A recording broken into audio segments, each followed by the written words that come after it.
우리 집에는 말이 느린 아이가 한 명 있었습니다. 사람들이 정해놓은 기준으로 보면 늘 조금씩 뒤처지는 아이였어요. 그 아이 옆에는 말은 한마디 못하지만 우리 집 누구보다 마음을 잘 알아듣는 강아지가 한 마리 있었죠. 아들 이름은 준호, 강아지 이름은 별이입니다. 지금부터 하는 이야기는 먼저 떠나버린 제 아들, 그리고 그 아들이 남기고 간 강아지, 그 강아지가 다 죽어가던 저를 살려냈던 그날의 이야기입니다. 이야기를 시작하기 전에 구독과 좋아요 부탁드립니다. 준호가 3살이 됐을 때였어요. 주변 아이들은 다들 엄마, 밥, 물, 밥 이런 단어들을 하나씩 꺼내기 시작하더라고요. 근데 우리 집 아이는 아무 말이 없었습니다. 병원에 가서 의사 선생님 앞에 앉았을 때 제가 억지 웃음을 지으면서 그렇게 물었어요. 그냥 좀 느린 거죠? 아이들마다 다 각자 속도가 있다. 그러잖아요. 의사 선생님이 차트를 한참 보시더니 조심스럽게 말을 꺼냈습니다. 조금 발달이 편입니다. 특히 언어 쪽이요. 조금 더 지켜보시되 필요하면 치료를 같이 해보시는 게 좋겠습니다. 그날 이후로 조금 느리다라는 말이 제 머릿속에서 떠나질 않았어요. 도대체 어디까지가 조금인지 어디서부터가 많이 늦은 건지 아무도 정확하게 말해주지 않더라고요. 놀이터에 나가보면 아이들이 서로 이름을 부르면서 뛰어다녔습니다. 지훈아, 이리 와. 서연아, 그거 내 거야. 엄마들은 그 옆에서 자기 아이 자랑을 줄줄이 늘어놓고요. 우리 애는 벌써 글자를 읽어요. 유치원 선생님이 깜짝 놀라셨다니까요. 저도 겉으로는 웃으면서 맞장구를 쳤습니다. 근데 집으로 돌아오는 길에는 괜히 눈물이 나더라고요. 제 손을 잡고 걷는 준호는 아무 말도 안 하고 그냥 제 속도에 맞춰서 조용히 옆에만 있어줬습니다. 치료실에서 만난 선생님이 참 부드러운 목소리로 그러시더라고요. 준호는요, 말로 표현하는 건 조금 어려운 대신에 표정이 정말 풍부해요. 눈을 잘 보세요. 거기에 말이 다 들어 있습니다. 그래서 그날 이후로 아이 눈만 자꾸 보게 됐어요. 정말 많은 이야기가 들어있는 것 같은데 그걸 못 알아보는 사람이 저 같았습니다. 어느 날 선생님이 조심스럽게 말을 꺼냈어요. 혹시 집에서 같이 할 수 있는 활동으로 동물과 교감하는 것도 한번 생각해 보셨어요? 제가 물었습니다. 강아지 이런 건가요? 네, 동물한테 마음을 먼저 여는 친구들이 꽤 있어요. 말 대신 손으로, 눈으로 먼저 다가가는 친구들요. 머리로는 알겠는데 속으로는 솔직히 이랬어요. 애 하나 보는 것도 힘든데 개까지 키우라고. 그러다 어느 비 오는 날 마트 입구 게시판에서 작은 전단지 하나를 보게 됐습니다. 유기견 입양 종이에 붙어있는 비에 젖은 강아지 사진이었는데 눈이 이상하게 준호를 닮아 보였어요. 어딘가 불안하고 어딘가 기대고 싶은 눈. 며칠을 망설이다가 결국 보호소를 찾아갔어요. 좁은 공간에 철장들이 줄줄이 있고 강아지들이 여기저기서 지저대고 있었습니다. 철창을 발로 차면서 달려오는 아이들도 있었고 한쪽 구석에서 가만히 앉아서 사람들만 바라보고 있는 아이도 있었어요. 직원분이 물었습니다. 어떤 친구 찾으세요? 집에 말이 좀 느린 애가 있거든요. 너무 활발한 애보다는 조용한 애였으면 좋겠어요. 직원이 한쪽을 가리켰습니다. 저 친구는 어때요? 짖는 것도 별로 없고 사람 눈을 오래 봐요. 무서워서도 좋아서도 아닌 그냥 가만히 보는 애예요. 구석에 쪼그리고 앉아있던 작은 강아지가 있었어요. 정말 한마디 소리도 안 내고 눈만 또렷했습니다. 그 눈을 보는 순간 이상하게 익숙한 느낌이 들었습니다. 낯선 세상을 멀찍이서 조심스럽게 바라보던 준호의 눈이 떠올랐어요. 제가 손을 내밀자 강아지가 잠깐 머뭇거리다가 살짝 다가와서 코로 제 손을 냄새 맡았습니다. 그 따뜻한 숨이 손등에 닿는 느낌이 지금도 기억이 납니다. 제가 그 자리에서 말했어요. 그래, 우리 집 가자. 차를 타고 집으로 오는 길, 조수석에 담요를 깔고 그 위에 강아지를 앉혀두었습니다.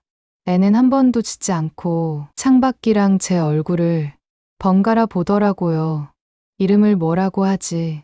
고민하면서 하늘을 봤는데 비가 그치고 구름 사이로 희미하게 별 같은 게 보이는 것 같았어요. 너 이제부터 이름은 별이야. 우리 집 별. 집에 도착했을 때 준호는 거실 바닥에 앉아서 블록을 만지작거리고 있었습니다. 제가 현관문을 열고 들어가자 강아지를 본 준호 눈이 동그래졌어요. 준호야, 인사해. 얘는 별이야. 아이는 깜짝 놀란 얼굴로 순식간에 소파 뒤로 숨어버렸습니다. 괜찮아, 괜찮아. 무서운 애 아니야, 얘는. 우리 집에 온 새 식구야. 강아지를 바닥에 내려놓으니까 한 발, 두 발 천천히 거실로 걸어 나갔어요. 준호는 소파 뒤에서 눈만 내놓고 쳐다보고 있고 분위기가 참 어색했습니다. 그날 밤 불을 끄고 누웠는데 문틈 아래로 작은 발소리가 왔다 갔다 하는 게 들렸어요. 별이야? 문을 살짝 열어보니까 복도 한가운데에 강아지가 서 있었습니다. 방 안을 한번 힐끔 보고 꼬리를 살짝 흔들더라고요. 그래, 여기 와서 자. 이불 끝을 두 번 톡톡 치니까 별이가 조심스럽게 다가와서 침대 밑에 둥글게 몸을 말고 누웠습니다. 옆방에서는 준호가 이리저리 뒤척이는 소리가 났어요. 한밤중에 누가 작은 목소리로 중얼거리는 소리에 눈이 슬쩍 떠졌습니다. 아이 방 쪽에서 들리는 소리였어요. 별. 처음에는 제가 잘못 들은 줄 알았습니다. 귀를 더 기울였어요. 별이.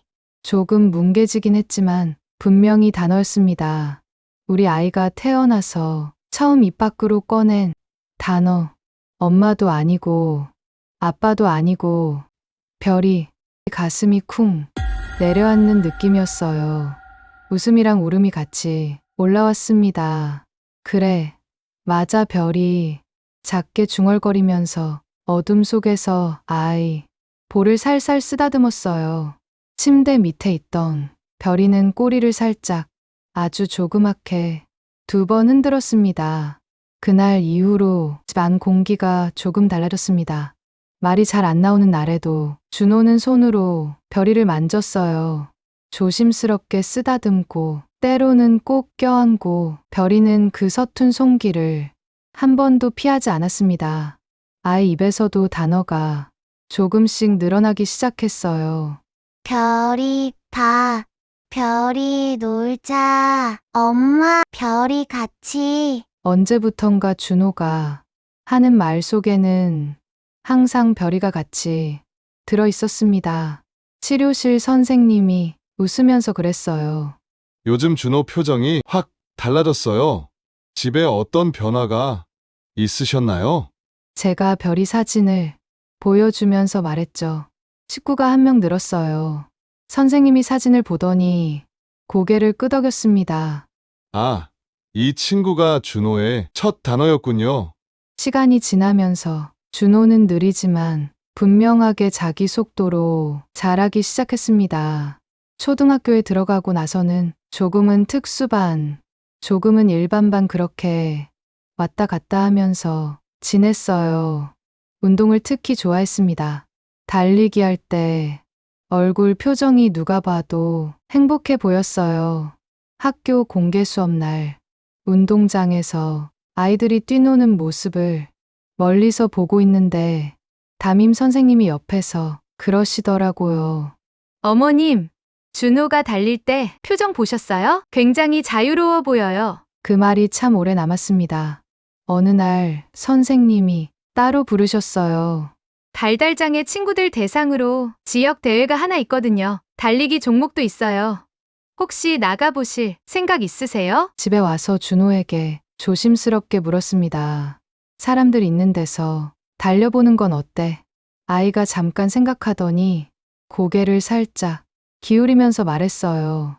별이 같이 가면 역시나 조건은 하나였습니다. 그래, 별이도 같이 가자. 대회 날 새 운동화를 꺼내서 신겨줬습니다. 준호야, 오늘 1등 안 해도 괜찮아. 넘어져도 괜찮고, 천천히 가도 괜찮아. 그냥 끝까지 가기만 하면 돼. 아이가 고개를 끄덕였어요. 옆에서 별이가 짧게 짖었습니다. 너도 응원 잘해야 돼, 알지? 운동장 펜스 너머에서 별이는 줄을 팍팍 당기면서 몸이 들썩거렸습니다. 출발선에 선 아이들 얼굴에는 긴장과 두려움이 섞여 있었어요. 준호도 입술을 꾹 깨물고 서 있었습니다. 괜찮아. 우리 애는 완주만 하면 되는 거야. 속으로 계속 되뇌고 있었어요. 다 총소리가 울렸고 아이들이 한꺼번에 뛰기 시작했습니다. 준호는 반 박자 늦게 출발했지만 곧 자기 리듬을 찾았습니다.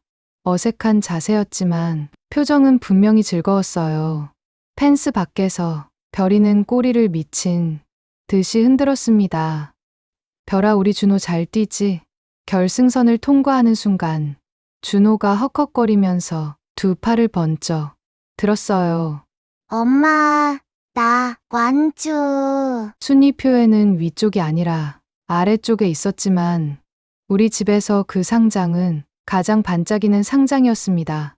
집에 돌아와서 식탁 위에 상장을 올려둔 채 물었어요. 이 상장, 누구랑 같이 받은 거야? 준호가 한 글자씩 끊어 말했습니다. 나 엄마 별이 그 말을 듣는데 가슴이 꽉 차오르더라고요. 그렇게 작고 소소한 기적 같은 날들이 우리 집에 조금씩 쌓이고 있었습니다. 그리고 어느 날 한 번의 사고가 그 모든 시간을 멈춰 세웠습니다. 달리기 연습을 마치고 그날도 평소처럼 준호는 집에 오던 길이었어요. 늘 건너던 횡단보도, 늘 서던 버스 정류장. 달라진 건 딱 한 대의 차였습니다. 설거지를 하고 있는데 전화가 걸려왔어요. 익숙한 번호라 아무 생각 없이 받았습니다. 어머님, 죄송해요. 준호가 사고를. 다음 말이 잘 들리지 않았습니다. 병원에 도착했을 때 준호는 이미 제가 알던 그 모습이 아니었어요. 몸은 아직 따뜻했지만 의사 선생님 눈빛이 모든 걸 말해주고 있었습니다. 최선을 다했습니다. 정말 죄송합니다. 주변 소리가 멀리서 나는 것처럼 들렸습니다. 바닥이 갑자기 기울어지는 느낌이었어요. 침대 옆에 놓여있던 가방이 눈에 들어왔습니다. 아까 입었던 운동복, 반쯤 비어있는 물병, 그리고 반듯하게 접힌 과자 봉지 하나 비닐 위에 서툰 글씨로 적혀 있었어요. 별이 알고 보니 연습 끝나고 집에 와서 별이랑 같이 먹으려고 준호가 챙겨온 간식이었습니다. 그걸 아는 순간 목이 꽉 막혀서 숨이 안 쉬어졌어요. 준호야, 우리 별이는 어떡하냐? 정작 나는 어떡하냐라는 말은 끝내 나오지 않았습니다. 장례를 치르고 집에 돌아온 첫날 밤, 현관문을 열자마자 별이가 뛰어나올 거라고 생각했습니다. 근데 별이는 뛰어나오지 않았어요. 현관 바로 앞에 조그맣게 몸을 웅크린 채 문만 똑바로 바라보고 있었습니다. 별아. 제 목소리를 듣고도 별이는 잘 움직이지 않았어요. 잠깐 저를 쳐다보더니 다시 고개를 돌려 문을 바라봤습니다. 마치 아직 안 왔잖아. 나는 이 문을 봐야 해. 그렇게 말하는 것 같았습니다. 밤이 되어 밥그릇을 꺼내 사료를 부어줬어요.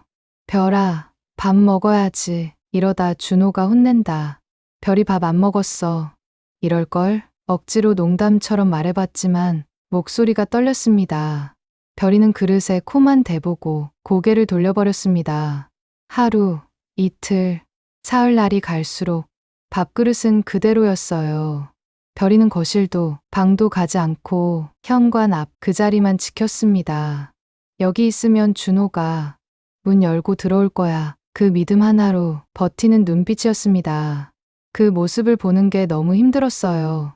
사실은 저도 현관문을 볼 때마다 비슷한 상상을 했거든요. 진짜 혹시 문이 열리고 준호가 엄마 나왔어 하고 들어오지는 않을까. 하지만 문은 생각처럼 열리지 않았고 열릴 때마다 들어오는 건 택배 기사님 뿐이었습니다. 어느 날 별이 옆구리를 쓰다듬다가 갈비뼈가 손끝에 느껴졌습니다. 별아, 이러다 너까지 어떡하니? 사료를 손으로 집어서 입 앞까지 가져다 대봤어요. 이거라도 조금만 먹어. 응? 엄마 부탁이야. 별이는 입을 꽉 다문 채 고개를 돌렸습니다. 눈은 또다시 문을 향해 있었어요. 그날 결국 제가 터지고 말았습니다. 그만 좀. 그만 문만 보라고. 안 와. 준호 안 온다고. 제 목소리가 벽을 치고 돌아 나왔습니다. 별이는 깜짝 놀란 눈으로 저를 쳐다봤어요. 그 눈을 보는 순간 제가 더 나쁜 사람이 된 기분이었어요. 문 앞 바닥에 털썩 주저앉아 얼굴을 감쌌습니다. 미안해. 내가 미안해. 별아. 별이는 조금 망설이다가 조심스럽게 다가와 제 무릎에 턱을 올렸습니다.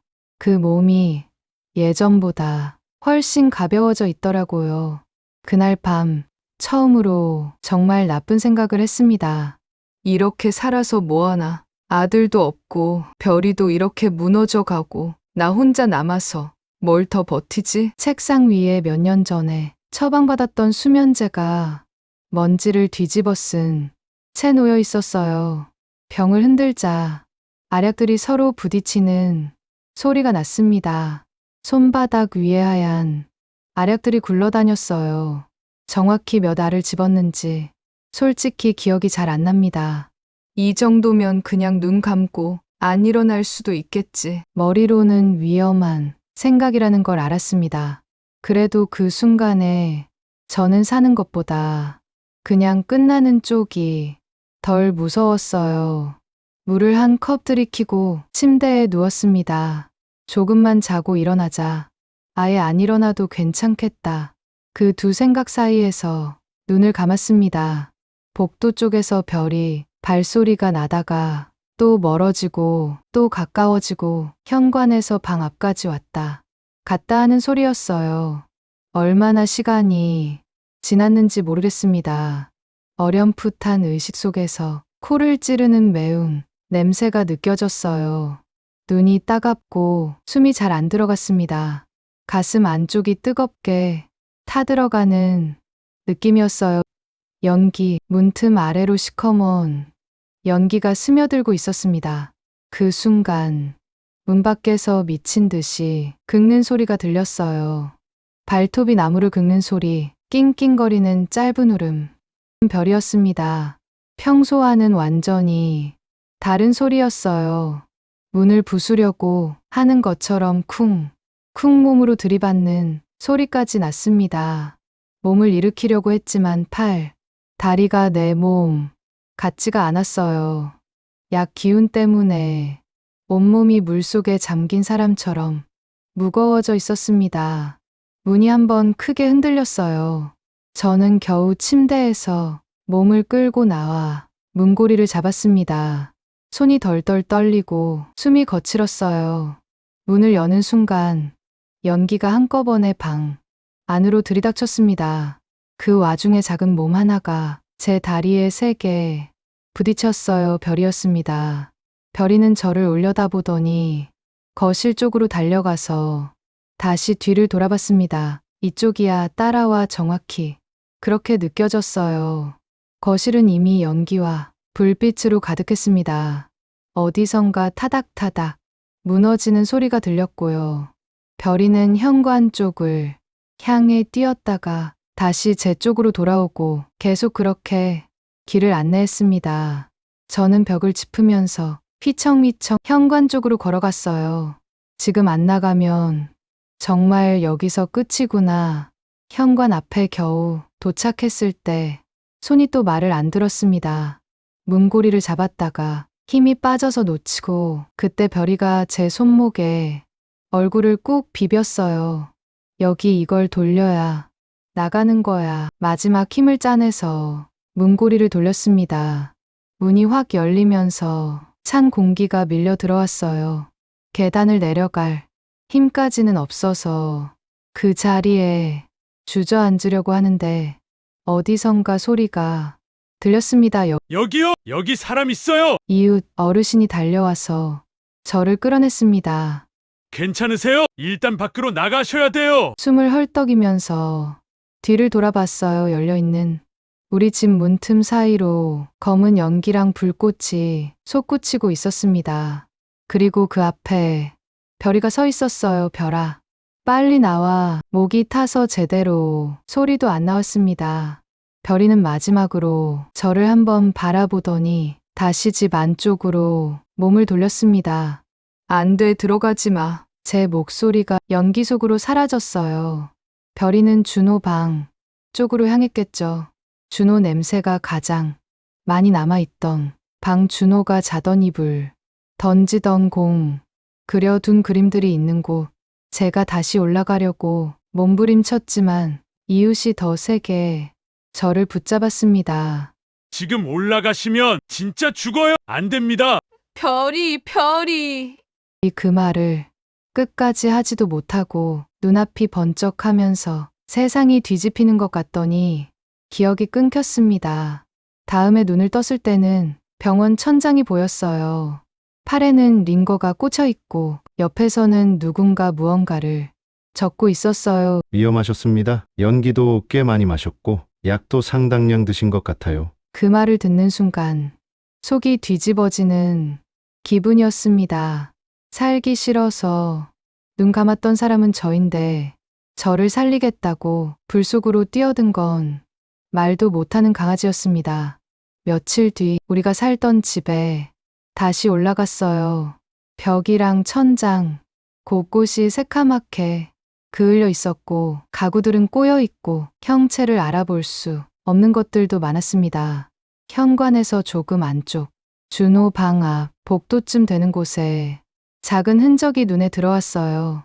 불에 탄 목줄 조각 하나, 그리고 그 옆에 조그만 몸이 웅크린 채로 별아 목소리가 나오는지조차 모르겠더라고요. 별이는 준호 방 문 앞에서 몸을 말고 누운 자세 그대로 움직이지 않고 있었습니다. 마치 마지막까지 그 방을 지키다가 그 자리에 그냥 잠든 것처럼 타지 않은 털 부분을 찾아서 손끝으로 살살 쓰다듬었습니다. 아무런 온기가 느껴지지 않았어요. 눈이 흐려졌습니다. 머릿속에 달리기 대회 날 장면이 떠올랐습니다. 트랩 위를 헉헉거리면서 달리던 준호, 철제 펜스 너머에서 줄에 묶인 채 몸을 들썩이며 꼬리를 흔들던 별이 결승선에 들어오면서 두 팔을 번쩍 들고 외치던 목소리. 엄마, 나 완주. 그 장면이 몇 번이고 반복돼서 떠올랐습니다. 준호는 자기 인생의 결승선을 누구보다 열심히 용감하게 통과했고 별이는 불 속에서 저를 현관까지 밀어내고 나서 준호 방 앞에서 마지막 숨을 내쉬었습니다. 이제 집에는 아이 웃음소리도 없고 강아지 발소리도 없습니다. 밤이 되면 집안이 너무 조용해서 제 숨소리마저 죄를 짓는 것처럼 들릴 때가 많아요. 준호야, 그날 엄마 진짜 바보 같은 짓 하려다가 별이한테 딱 걸렸다. 걔가 엄마 끌고 나갔어. 눈에 보이지 않아도 어딘가에서 듣고 있을 것 같아서 그냥 말해봅니다. 너 그때 그랬지? 별이야, 우리 엄마 좀 지켜줘. 그렇게 부탁했지. 정답을 들을 수는 없지만 저는 알고 있습니다. 별이는 정말로 그 말을 지킨 아이였어요. 준호가 떠난 집에서 현관을 지키며 기다렸고 아무것도 먹지 않으면서 버텼다가 마지막에는 불 속에서 저를 밖으로 밀어냈습니다. 이제 저는 압니다. 나는 2번이나 붙잡힌 사람입니다. 한 번은 발이 느렸던 아들이 자기 속도로 앞을 향해 뛰는 모습을 보여주면서 끝까지 가보자고 제 인생을 붙잡아줬고, 또 한 번은 작고 말 없는 강아지가 살기 싫다고 눈 감은 저를 연기와 불 속에서 끌어내면서 다시 한번 붙잡아줬습니다. 그래서 이제는 아무리 힘들어도 그냥 다 끝내고 싶다는 말을 쉽게 입에 올릴 수가 없습니다.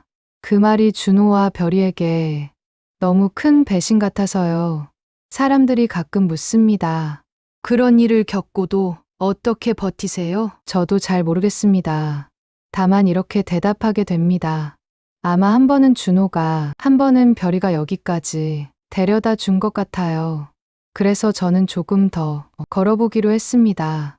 준호와 별이가 끝까지 지키려고 했던 엄마로 조금은 덜 부끄럽게 살아보기로 했습니다. 가끔 꿈에 그 둘이 같이 나옵니다. 어디서 본 것 같은 운동장에서 둘이 같이 뛰어다녀요. 준호가 넘어지면 별이가 옆에서 핥아주고, 별이가 지쳐서 털푸덕 앉으면 준호가 옆에 같이 앉아서 등을 토닥여 줍니다. 저는 멀리서 그걸 보다가 목이 메인 상태로 소리칩니다. 준호야, 별아, 엄마도 갈게. 조금만 더 기다려. 그러면 둘이 멀리서 손을, 꼬리를 흔들어 줍니다. 알았어, 엄마. 천천히 와. 그게 요즘 제가 버티는 힘입니다.